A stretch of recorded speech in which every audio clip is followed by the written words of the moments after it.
Hey everybody, welcome to the Stock Car Spectacle. I'm Ian Jortson. And I'm Nick Kinsel. And boy, I think it's going to be a boring episode today. Not a whole lot happened at Kansas Speedway this They weekend. should, they So, should, they should, they should tear that track down. It was fucking terrible. no, but fantastic racing once again at Kansas Speedway. Probably the best race that we've seen in the next gen era, I got to say. I was gonna say, yeah, definitely. This was everything that we hoped it was gonna be, and then some. And definitely the best race of 2023, and it very well might be the best race in this next gen era. It was just phenomenal from start to finish. It was good times. Absolutely. But before we dig into more of that, let's start off with our diecast of the week. Buddy, what you got for us? Yeah, since we are going to Darlington this weekend, and this will be the throwback weekend for NASCAR this weekend. So I thought I would throw it back, bring out my Trevor Bayne 2016, throwing it back to good old Mark Martin here. His car is beautiful. I think he blew an engine in this race, though, so it was very short lived. But yeah, that was Trevor Bayne in the sixth car. Can't go figure. But Typical. 3 years in a row he ran a Mark Martin throwback. This was the only one that got made though, because I think the year after this was when they threw it back to like his Folgers car or something like that. I'm not Yeah. No, not I too think no Bubba ran the Folgers one when he was in Bubba the six at Folgers one. Roush. Yeah. But yeah, this I think this was the best looking out of the three, and yeah, throwback weekend. Always see some cool paint schemes. Yeah, absolutely. I love it when they throw it back to that Valvoline paint scheme. I mean, a lot of drivers have done it. I know Bowman, he ran that paint scheme a couple times too for throwback weekend. So yeah, awesome to see that on the six car.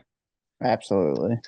All right, so for my diecast of the week, I got old cousin Carl Edwards. The only Carl Edwards diecast I got. I don't even know why I got this. I wasn't even like a big Carl Edwards fan, but I thought it was a cool throwback to Tony Stewart's 2000 Home Depot car. And pretty cool. Carl Edwards is going to be in the booth this weekend for Fox for the Goodyear 400. I'm shocked by that. They got cousin Carl off the Amish farms for the weekend. So Yeah, right. so I'll be curious to see. It'll be awesome to see, and I'll be curious to see what he has to say. I just want to know what the dude's been up to. Like nobody's heard from Carl Edwards in God knows how long. Like he Yeah. literally just disappeared off the face of the earth. So Yeah, well, he's I don't. never had like any social media or anything, so we just never hear from him. Who knows what's going on in Carl Edwards' life, but that'll be a nice touch to the booth, and I'm excited to have him back in. Even if it's only in the broadcast booth, it'll be nice to have him back in sport. Yeah, absolutely. That'll be cool to see.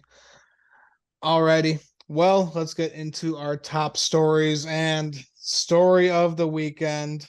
It's been the talk of the night on Twitter, the Chastain versus Noah Gragson fight. I mean, it was bound to happen that someone was going to come up and try and give Ross Chastain the business. And it was a rookie named Noah Gragson who has gotten fucked from him 2 times out of the last 3 weeks. So Noah's pissed off at him and he said enough. And even Chase Elliott was like, hey, finally someone had to do that. Well, yeah, exactly. Like this is what we've talked about Ross Chastain doing stuff like this before, but he keeps doing it. Why? Because nobody stepped up to him. Nobody's done something like the 42 car did. And it was nice to see. I mean, it sucks that security kind of broke that up because had security not break that up, I think Noah Gregson's gonna put a dent in Ross Chastain's face. But yeah, it was nice to see. And if there was one guy who was going, we just talked about this. Like last, I think it might have even been the last show we were talking about Ross Chastain. When we said who's going to step up, who is going to be the one who is going to get in this guy's face, and to no surprise, it was Noah Gragson. But yeah, he was tired of getting run over. This has happened. He screwed him at Talladega, and Noah Gragson had a phenomenal race car yesterday. Oh, yeah, he was moving. That was a top 10 car right there, and that would have been huge for Legacy to put one of their cars in the top 10. Would have been a huge confidence boost for Noah Gragson to run top 10 in a mile and a half track. Yeah. But Ross Chastain did Ross Chastain things, and took that all away. So yeah, I loved it from Noah Gragson. I just hate that time and time again we have these scuffles and they keep getting broken up by the security guards. Just let these guys have at it. Hockey rules. You want to step in when someone's on the ground because and Ross Chastain too, little bitch. He was holding Noah Gragson. He was holding his arm back. He's like, no, no, don't do this, don't do this. Yeah. Waited for security to get there, and he throws a jab, and then he's got the biggest smile on his face afterwards because he knew what he did. He was like, "Yeah, I'm Ross Chastain. This is what I do." That was some bullshit right there. Because, like I said, if security wasn't there, I think Noah's gonna put a dent in his face. Because he threw a punch, but security kind of blocked it up. He, That he won't like go. grabbed his arm. He's like, Yeah. no. That big dude No. was like, you want to rethink that, buddy? But yeah, good for Noah for standing up to Ross like that, Yeah. and hopefully this just opens other drivers' eyes to all of this too. Like, hey, it can be done. Like, because this is Ross's thing. Nobody does anything about it, so he's gonna continue to do it. But now we'll see about that going forward. I still think he's gonna do it. And I really do think it's gonna take someone knocking his ass out to really shut him up. But yeah, awesome for Noah. Yeah, absolutely. That was just so great to see. I knew like if he crossed him one more time, Noah was not gonna let him go off easy. And yeah, he showed him what's what. I mean, yeah, he didn't get a punch in because of the goddamn security, but Noah said that it is not over between those two. So he's gonna show him on the track, or he's gonna get him somewhere, maybe in between the RVs, kind of like what Kenseth did to Brad Keselowski a couple years ago. But See, I don't know what he's gonna do because he also did say in his interview, he said, I'm not gonna wreck the race cars because he respects Justin Marks and he yeah, respects Trackhouse. So good on him for that. But if he keeps crossing him, he might be rethinking. If he keeps fucking with him, he might be rethinking that statement because yeah, you're either gonna try and get into another fight with him or you're just gonna flat out wreck him. Like I think yeah. that's what needs to happen too. Like respect goes out the window at some point when this guy keeps fucking with you. Yeah, exactly. But I think this opened up everyone's eyes to finally be like, you know what? Fuck this guy. He's been wrecking everyone's race cars. We need to finally do something about this. And it took Oh the yeah. fucking 24-year-old kid with a bowl cut to fucking do it, man. Yeah, yeah. I really do hope that this opens up their eyes, that something can be done about this. Yeah. Something needs to be done about this. I think this is only a start. Ross Chastain needs to get his ass beat because I'm tired of this shit every week. Yeah. If it takes the entire garage jumping him at one time and curb stomping the shit out of him, let's do it. Well, shit. It was even a couple weeks ago. It was at Coda when his own damn teammate was pissed as fuck at him. Like, Yeah. come on, man, you're gonna race a teammate like that? Oh my god! Like, dude, he has so many enemies in that garage. I want to know who his real friends are in that garage. I don't think it's anybody. Yeah, I I gotta say, he really does not have any friends. He looks like one of those guys that would just kind of be just like kind of outcasted, just like his only friends might be his team, and that is about it. His crew chief and his guys. That is all he's got. yeah. Because nobody else, I mean, everybody even else like sucks. his colleague teammates from a couple years ago hate him. AJ Allmendinger especially doesn't like him after what happened at Coda, or yeah, it was at Coda last year. What was that Coda last year? Yeah, Yeah, man, Ross Chastain. He went from being the good guy to the bad guy dude. real quick. I used to really like the guy. Like when he I was running, defended him. when he was back in the truck series with Nice when they started up. I love the guy. It was fun watching him win, smash the watermelon.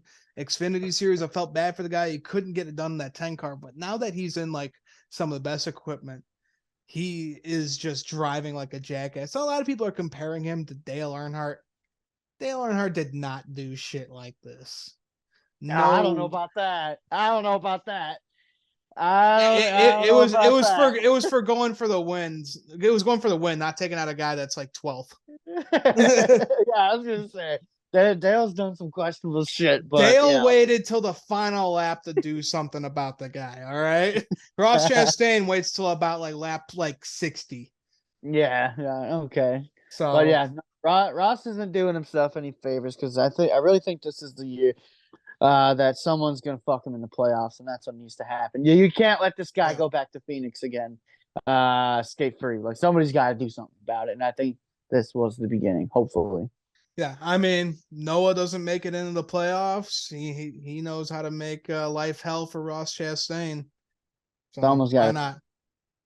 Yeah. Alrighty, so moving on. Speaking of Legacy Motor Club, big announcement last week that they are moving over to Toyota from Chevrolet. I like it. I'll take any change at this point for a Legacy Motor Club. Yeah, That team is it, struggling. I mean, Noah Gragson wasn't struggling this past weekend, but they definitely need a change. And Toyota teams, they're running well. yeah, it was definitely the first weekend minus Talladega that one of the legacy cars actually was showing some true potential speed right there. But other than that, it's been an uphill battle for the 43 and the 42 all season long. So yeah, I'm for this change. It's just gonna be weird though next year if Jimmy steps into one of those cars. Jimmy Johnson running a Toyota, that'll be weird. That's gonna be weird, and it's just gonna be weird seeing the 43 with Toyota on there. I They've mean, literally had every manufacturer at this point. yeah, basically. They had Dodge, they were Fords, now Dude, they're Chevy. dude, even back in the day. Yeah. They ran Plymouth a little while. I think they even ran Buick when they outlawed the Dodges for a little while with the wing on there. So yeah, Petty has ran everything at this point. Toyota. I think it'll be a good move though. No, I absolutely. think it'll be I love it. a refreshing move. Yeah, definitely. And Eric Jones and Noah Gregson, they were both Toyota drivers previously. So yeah, they're back home. And our last bit of news, it was announced Ryan Newman is going to be taking over the 51 Rick Ware Racing Cup car at Darlington Raceway this weekend. Cody Ware's out of the car for personal reasons, as they like to call it. So, yeah, cool to see Ryan Newman, Rocket Man, back in our car, first time since 2021. Yeah, I hate that it's got to be a car like this because, well, I I still think you can run top 25 with that car. Rick Ware, their program's gotten a little bit better this year. I mean, JJ Yaley has done a good job in that 51 car. He gets top 25s out of that from time to time. So then you get a guy like Ryan Newman. I think this really helps out Rick Ware Racing though because they're gonna get a knowledgeable guy like Ryan Newman in their car, and he's gonna give them information that they're gonna want to hear. So I think it's just good things for both parties. And then yeah, seeing Newman back in the car, that'll be cool. I don't know where he's gonna run in this car, but I could see him running back half of the top 25. I think that's where I would go. Yeah, absolutely. So cool to see that for him. And let's get into our Kansas race review. Xfinity was off this past weekend, so we go right into trucks. Kyle Busch, no surprise, wins the opening stage. But there were points in this race where he was struggling a little bit. That Chevy switch over, it's hurting them a little bit. Ty Majeski, he got his first stage win of the season, and with that stage 2 win. I know you love that, Nick. Yeah. Wow, so impressed. Yeah. And then we had a wild restart with 56 to go. Everyone just tried going for it. I think they tried going like 4 or 5 wide there on the tri-oval there. De Benedetto, Christian Eckes, Carson Hocevar, Dean Thompson, they were all involved. They were all pretty much wrecked for the rest of the night. Yeah, going 4 or 5 wide in the truck series is usually a recipe for disaster. You go back to that Phoenix race a couple years ago, they went 7 wide. And Yeah. that was in the truck series, that is, you were just asking for your night to be over with right there. Yeah. So then Mr. Grant Enfinger, he had a great truck throughout the race. And Corey Heim, Zane Smith, they're battling for first. And Grant Enfinger just zoomed on by them, took the lead with about 30 to go, and won the race. So good for Grant Enfinger. First win of the year, locked in the playoffs with the 23 GMS truck. Yeah, I didn't get to see much of this race. I was out on Friday night, but yeah, I looked at the results and I was like, wow, Grant Enfinger winning on a mile-and-a-half track that Kyle Busch has entered in a race that Kyle Busch has entered in. And then you got guys like Corey Heim and Zane Smith who are always fast at these type of tracks. Yeah, That's really impressive for that 23 team right there. Good for Grant. When's the last time he's won in a mile and a half? I don't even know. Yeah, that's it. Probably I think goes his back a while.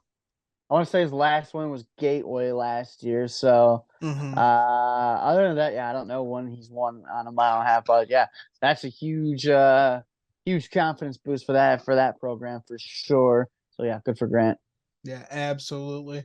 All right, so let's move over to the Cup race on Sunday. And yeah, we said before, best race of the next gen era. Phenomenal racing with so much passing for the lead, so many great battles. Yeah, set a record. We set a record for lead changes at this racetrack. Who would have thought on a mile and a half where the mile and a half program was just a couple years ago. We dreaded going to the mile and a halves, but this was one of the best races of all time, right Yeah, here. absolutely. Would be cool to see these guys run at Chicagoland Speedway, but Think about it. Get them on a hot, slick surface at Chicagoland. Oh man, all these drivers would be in heaven. hell yeah, buddy. So William Byron, he led the field to green and lap 5. Wow, Tyler Reddick spins Kyle Larson. He was trying to get behind him, trying to get into that gap, and he just misjudged it and took out the 5. Kyle Larson saved it, no damage, and he was able to come back to the front. Yeah, really no harm, no foul. There's no damage to the 5. That was just Tyler. He just misjudged it. Maybe spotter told him to come up, and that's what happened. I mean, that was kind of crazy to see 5 laps into a 267 lap race, but so I'm sure Kyle Larson wasn't too happy about that.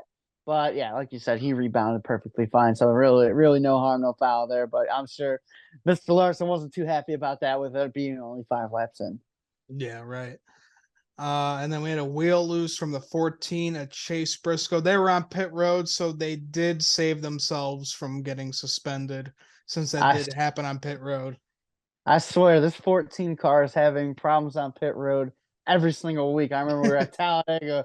That Talladega pit road is probably still giving Chase Briscoe nightmares. And, He was just stuck in a loop doing burnouts. Like, I don't know what to do. and then just to have this happen, man, pit road has not been too kind to that 14 team at all. It's been a rough season.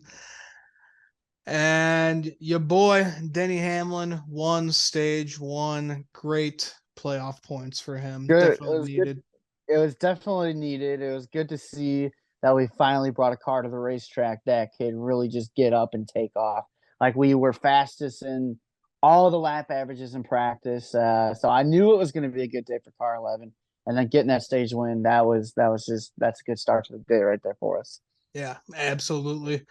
Yeah, we had crazy restarts here. We had guys going 3, 4 wide. Yeah, they were just going for it. They were trying to get that track position, but it just made for fantastic racing, like we've Uh, been saying. the restarts were incredible, and it's just almost everything you wanted in a NASCAR race is what we got in this NASCAR race. It was just, oh my god, we're gonna be talking about this one for a long time. Yeah, absolutely. And then it looks like Martin Truex Jr. is kind of back to life. He was up front throughout this entire race. That Dover win definitely revived him, and I think that revived him from signing another contract extension with Joe Gibbs. Who knows? Yeah, He looks happy in those cars. yeah. We talked about this. Once he got that one, look out because once he gets that one, that 19 car is gonna take off, and it was almost at points during that race yesterday, it was like, oh boy, is 2017 Martin Truex Jr. about to come up and play? Because that is going to be hell for the rest of the field if that happened. But yeah, definitely that Dover win got a little pep in their step again, and that 19 cars running about where they should be running. Yeah, for sure. And then loose wheels again for the 2 car of Austin Cindric. He had a wheel break off on track during the race. Don't really know if we're gonna have any penalties or suspensions come from that, but we haven't heard anything yet. Those usually come out Tuesday or Wednesday, so you guys will have to look out for that one.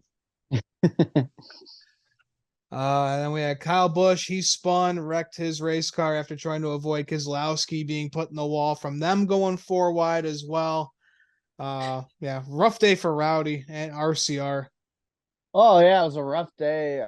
Just that restart that sent them back there is really what did it for him. Kyle had a fast car. He was in the top five for a good chunk of that, and then that one restart, you don't want to be back there. You don't want to be at like midfielder back because that is where all the carnage is, and he got himself caught up in one, and yeah, it was an unfortunate end to his day. Yep, that'll do it.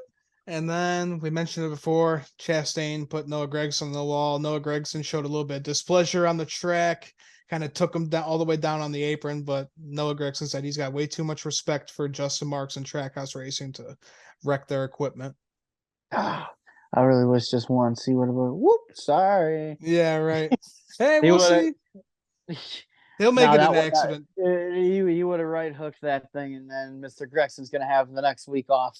Yeah, you don't want to wreck a guy in the front stretch like You don't what want Bubba you want to Wallace go did what last Bubba did year, last. or what Ben Rhodes did to Christian Eckes a couple years ago. So yeah, good smart move by Noah for doing that and Yeah. not getting your ass suspended or fined. Alrighty, and then Denny Hamlin, he was chasing down Kyle Larson for laps and laps and laps. This was a great battle. He was catching him through turns 1 and 2. On the backs or on the front stretch, he was catching up with so much speed. But Kyle Larson, he just kept running away. And finally, Denny Hamlin on the last lap, he was able to get Kyle Larson to make a few mistakes. Larson got in the wall, got loose. Denny got on his back end and just turned him, got the win. Hey, that's a racing deal. No, Okay. Yeah. Yeah. yeah, All right. nothing wrong with it. So people are just mad because it's Denny Hamlin, and Yeah, they're still crying about 2017 where he dumped Chase Elliott at Martinsville. You people need to grow the fuck up because I'm getting sick of this shit. But that was 1,000% just it's a racing deal. Kyle Larson, go back, watch the replay. Kyle Larson got loose. Denny Hamlin did what he needed to do. He got Kyle Larson loose.